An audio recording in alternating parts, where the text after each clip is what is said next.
मी सांगितले की जे पिझ्झा पार्टी वगैरे बद्दलची या प्रकरणात कोणताही तथ्य दिसून आलेली नाही, परंतु काही गोष्टी आहेत ज्याच्यावर कारवाई करण्यात येईल.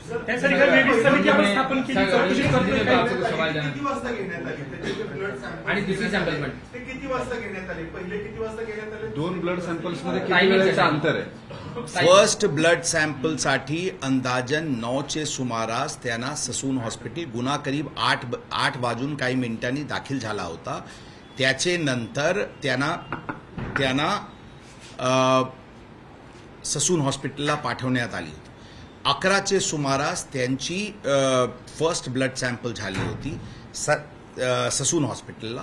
सेकंड ब्लड सॅम्पल दुसरा एक हॉस्पिटलला घेण्यात आली होती, ती संध्याकाळीचे कालात घेण्यात आली होती. त्यामध्ये बेसिकली DNA सॅम्पलिंगचे विषयासाठी घेण्यात आली होती. संध्याकाळी किती वाजता 7 ते 8 वाजेच्या सुमारास. हॉस्पिटल गाडीमध्ये त्याला पिझ्झा खायला देण्यात आला अशी माहिती आहे, तर या बाबतीमध्ये चौकशी होणार आहे. आम्ही पूर्ण एक जे घरातून जे व्यक्ती बाहेर पडला त्यापासूनचे ऍक्सिडेंट पर्यंत तपासाची दृष्टिकोनासाठी आणि त्याचे नंतर काही काळात जे त्यांना त्यांचे पोलीस स्टेशनचे कडे घेऊन जाताना ती कंडक्ट ते पण गुन्ह्यासाठी आणि नंतरची जी आरोप झाली होती तपास यंत्रणेवर त्याच्यासाठी एक CCTVs आणि एक ठिकाणाचे रजिस्टर किंवा जे काही डॉक्युमेंट्स आहे ते जप्त करण्यात येत आलेले आहे. फॉर एक्झाम्पल, ते ज्यावेळी घरातून बाहेर पडला त्यावेळी त्यांचे घराते सिक्युरिटी गार्डचे रजिस्टरमध्ये नमूद आहे की ही गाडी ते मुला घेऊन बाहेर पडलेले आहे. अशा प्रकारचे एक घटनाक्रम चे तपास पोलीस यंत्रणा करत आहे, जेणेकरून एव्हिडन्स स्ट्रॉंग राहील की ही गाडी हीच मुला चालवत होता. कारण ही गोष्टी खरी आहे की ते त्या काळात यामध्ये ड्रायव्हर बदलण्याची प्रयत्न झाली होती. ही बाबी आमची चौकशीमध्ये समोर आलेली आहे.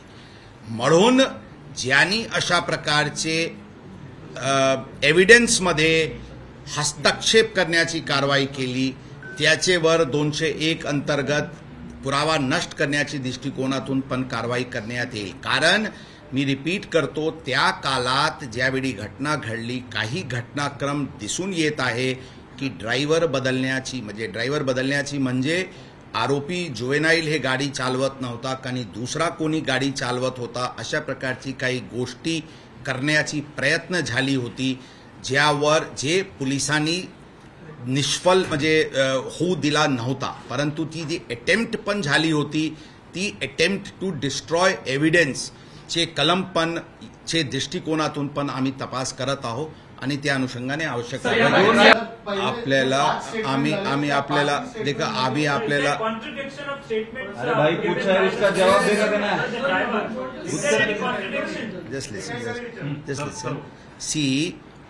आम्ही सांगितले की यामध्ये आता सगळी गोष्टी आता सांगणे उचित नाही होणार, परंतु मी आपल्याला सांगितलेले आहे, मी रिपीट करतो की त्या काळात काही घटनाक्रम जेनेवर ड्रायव्हर बदलण्याची प्रयत्न करण्यात आली होती, ही गोष्टी समोर आलेली आहे. म्हणून 201 IPC डिस्ट्रक्शन ऑफ एव्हिडन्स अंतर्गत पण कारवाई करण्यात येतील.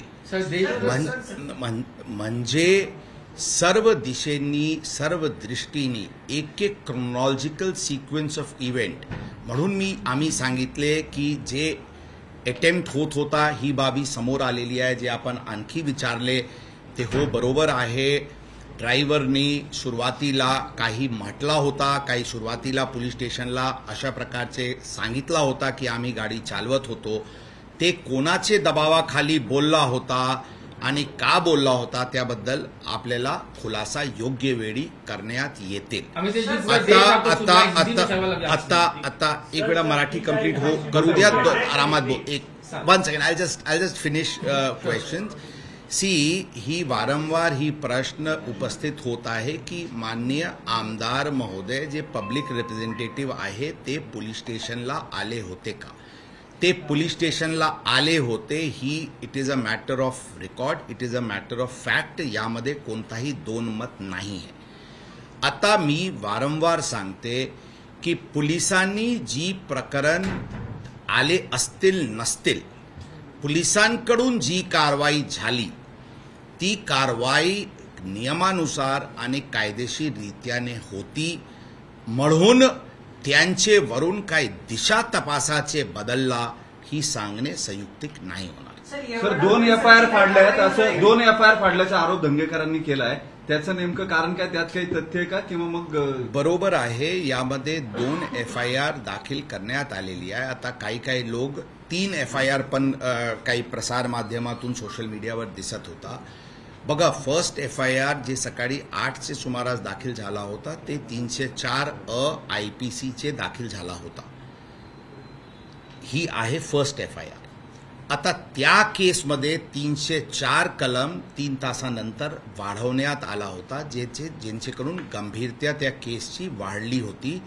ती अंदाजन 11 ते 12चे सुमारास त्यामध्ये 304 लावण्यात आला होता. अशा प्रकारचे काही संभ्रम आहे की ही 2 FIR आहे, ही एकच FIR आहे आणि ही सगळ्यांचे क्लॅरिफिकेशनसाठी ही त्याच दिवशी सकाळी लावण्यात आली होती. प्रेस आउटरेज किंवा मीडिया आउटरेज किंवा पब्लिक आउटरेजची नंतर लावण्यात आली होती ही गोष्टी नाही आहे. ती त्याच दिवशी सकाळी फोरनूनमध्येच चे कालात लावण्यात आली होती आणि त्याचे विस्तृत स्टेशन डायरी एंट्री आहे आणि त्याचेबद्दल विस्तृत कोर्टाला त्या दिवशी दुपारी जे अर्ज करण्यात आला होता त्यामध्ये ती पण कलमची उल्लेख आहे. आता सेकंड FIR जे आपण म्हणते ती आहे जुवेनाईल जस्टिस ऍक्ट अंतर्गत, ज्यामध्ये फादरची रोल आणि पब ओनर्सची रोल आहे, जे 75 आणि 77 जुवेनाईल जस्टिस ऍक्टमध्ये त्याचेवर ते जे प्रोव्हिजन्स आहेत त्याचे उल्लंघन असल्यामुळे ती कलम लावून एक वेगळी FIR दाखल करण्यात आलेली आहे. त्यामध्ये कोणताही गैर आहे किंवा अनुचित आहे हे नाही आहे. इनफॅक्ट अशा प्रकारचे कारवाई फादरवर आणि पब संचालकांवर प्रॉबेबली फर्स्ट टाइम किंवा फारशी कमी अशा ओकेजन असतील जिथे अशा प्रकारची कारवाई फादर ऑफ अ जुवेनाईल आणि पब संचालकांवर झालेली. जे आपण व्हिडिओ व्हायरल बद्दलची गोष्टी सांगितलेल्या आहेत त्यामध्ये आम्ही एक्सप्लोर करत आहे की कोणते कलमांतर्गत गुन्हा दाखल करायचे, त्याबद्दल गुन्हा दाखल करण्याची प्रक्रिया सुरू करण्यात आलेली आहे. त्यामध्ये आवश्यक कारवाई करण्यात येते. प्राथमिक तपास त्या प्रकरणाचे प्राथमिक चौकशीमध्ये कोण व्यक्ती ही व्हिडिओ तयार केलेले आहे त्या निष्कर्षावर भौतिक पोहोचण्यात आलेली आहे. ही व्हिडिओ त्या आरोपी मुलांनी केले नव्हते अशा प्रकारचे प्राथमिकरित्याने दिसते. परंतु त्या गोष्टीवर जे अशा प्रकारचे संभ्रम पसरवण्याची जी प्रकार, डिस्कंटेंट पसरवण्याची जे प्रकार करण्यात आलेली आहे त्या अनुषंगाने कारवाई करण्यात येते. पहिले 4 प्रश्न येरवड्याचं बाकी आहे. चौकशीचं काय झालं? अजून माझा एक प्रश्न होता, त्या दिवशी अल्पवयीन आरोपी कार चालक आहे, किती जणांचा ग्रुप होता? त्या प्रकरणात त्या गाडीमध्ये टोटल 4 लोक होते अशा प्रकारचे तपासमध्ये दिसून येत आहे. एक गाडी चालवत होता, 2 आणखी मुले होते आणि एक ड्रायव्हर होता. अशा 4 व्यक्ती त्या गाडीमध्ये होते.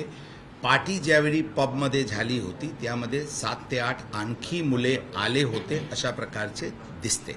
परंतु ते या प्रकरणात सध्या 304चे प्रकरणमध्ये ते विटनेसेस म्हणून आम्ही त्यांना आजचे डेटमध्ये गृहीत धरतो.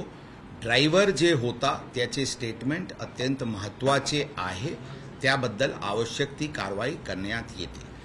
ते चौकशीचे मी सांगितले प्राथमिकरित्याने झालेली आहे.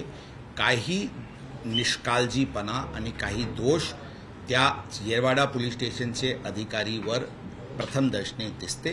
त्यावर योग्य कारवाई लवकरात लवकर करण्यात येते. Just let me answer four first, उसके बाद ते ब्लॅक हॉटेलचे जे FL3 चे लायसन्स आहे ते मिस्टर ते दोन ब्रदर ते चोरडिया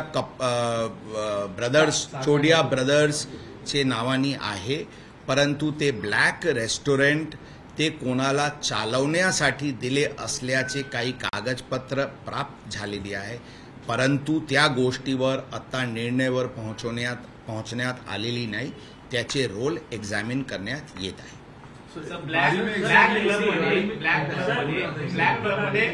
हिंदी चलेगा?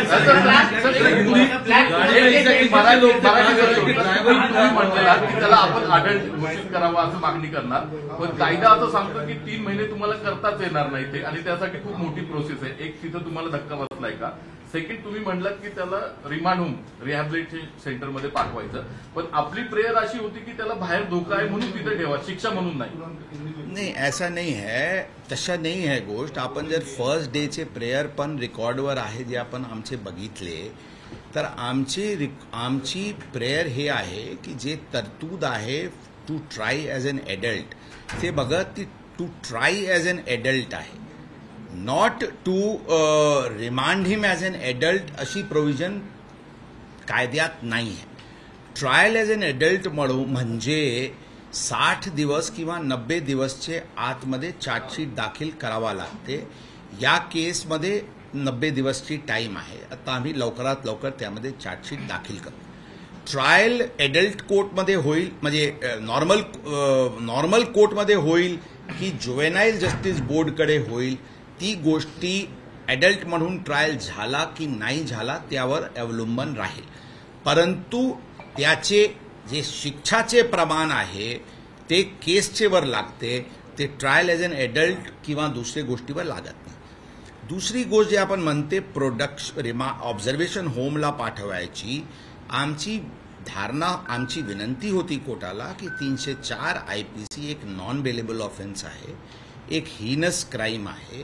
ते पूर्ण जे कंडक्ट आरोपीचे होता त्याच्या अनुषंगाने त्यांना बाहेर राहणे उचित नाही, त्यांना ऑब्झर्वेशन होमला ठेवावी, त्यांचे लिबर्टी रिस्ट्रेन करणे गरजेचे आहे. ही आमची मागणी होती.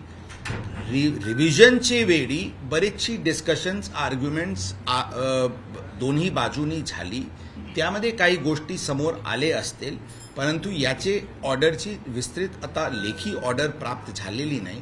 ऑर्डर आल्यानंतर त्याबद्दल योग्य कारवाई करण्यात येईल.